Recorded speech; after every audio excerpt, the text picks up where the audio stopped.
this foxy eye, and it's gonna be really subtle and not too much into your face, and it's really gonna look good. I'm gonna take a dense packing brush which has a corner on top, and I'm just going to take this light shade and deposit it onto the corners of my eyes. Basically, I'm following the natural eye shape and just extending it out. Now I'm going to take this cool toned gray shade and I'm going to deposit it on the corner where my eye just ends, and with whatever is left onto the brush, I'm just gonna drag it out. And you have to make sure that the tail of your brow is short. That's what is going to give a more tapered foxy eye sort of an effect. Now when I'm happy with the placement of my gray shade, I'm going in with a warm toned shadow. This one is from Morphe 35F palette, and I'm gonna deepen the corner which I just made. Again, I'm gonna go in with a cool toned shadow, and I'm just gonna place it on the half of my eye till the edge, and then with whatever is left, I'm just gonna extend it outwards. As you can see, the depth is coming. If you're going to do this with one shadow, it's not going to look good. So something which I would suggest is going with multiple shadows. Now I'm taking this fine brush and I've taken some black pigment, and I'm going in with very little black pigment at a time, and then I'm depositing it.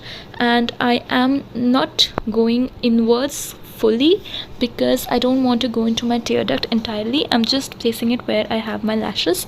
Now with the older brush which I was using, it does have a little bit of brown pigment. I'm just gonna blend it upwards and sidewards. Basically, I'm just fading it out.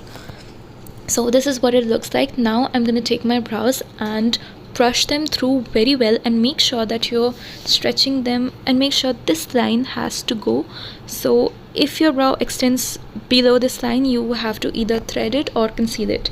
So now I'm gonna deepen my brow hair with the pigment, and then I'm gonna brush it through again. Now I'm gonna take a flat top brush and a little bit of concealer, and I'm gonna clean the edge of my eyebrow. Whatever extra hair you have which you would like to hide, you can hide it with the help of a concealer. And you can see I've cut out quite some hair of my eyebrows. It's at least 3 or 4 hair.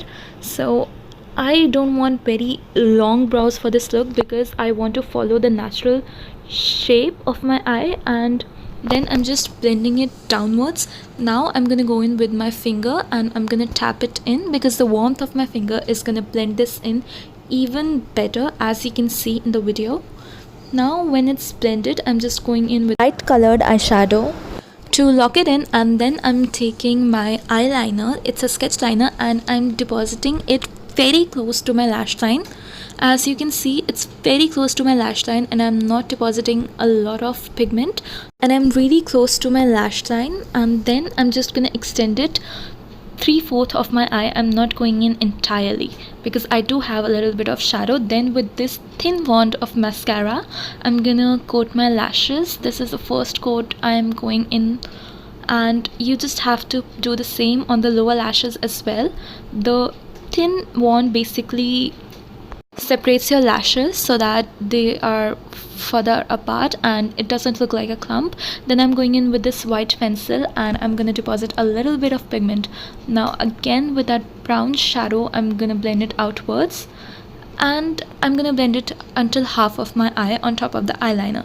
As you can see, it doesn't look like I have a lot of eyeliner. Now I'm taking a little bit of whatever was left on the concealer and I'm just carving out an outline. Now I'm gonna go in with a little bit more concealer and then I'm gonna blend it in, and again I'm gonna set it with either a loose powder or your eyeshadow, your skin color eyeshadow. It should match your skin. Now as it is set, now I'm taking a little bit of eyeshadow and putting it onto my lashes so that it looks very voluminous, because now I'm going to go in with another coat, and firstly I'm going in with this coat from this wand onto the lower lashes, and then I'm taking a thick wand. This is the Maybelline Lash Sensational Mascara, and you're going to see the difference in both of my eyelashes. Just look at how thick, voluminous and lengthening it just made my lashes. And I did the same thing on the other eye as well, and you can see the foxy eye effect it has. See how foxy my eyes are looking right now, and it's really subtle and it's not gonna look too much into your face. And if you want, you can stop here, but what I'm gonna do is that I'm just gonna take my liner and I'm gonna draw a tiniest triangle so that it looks in sync Otherwise you can leave it here only. You can see how foxy this looks. I'm gonna make it with very less pigment. I'm going with a very light hand because I don't want it to look very thick. And as you can see that there's a triangle which is in sync with my wing outside, but it's not too much, it's not dark in color, so don't go in with a gel liner until and unless that's the look you're going for. Otherwise it would give a different look and it would also look really pretty. Now I'm taking some lashes and I'm breaking it into pieces and then I'm sticking it onto the outer corner for the cat eye sort of effect. If you don't want to do this, you can skip this entirely. And this is how it looks. You can place a tiny lash onto hair, or you can place an entire lash all over your eye, and that's basically what you would like. I personally feel like the lash is gonna take away the entire look. So this is what the final look is. I hope you like it. If you like it, make sure to subscribe to my channel, like this video, and I'll see you in my next video. Toodles!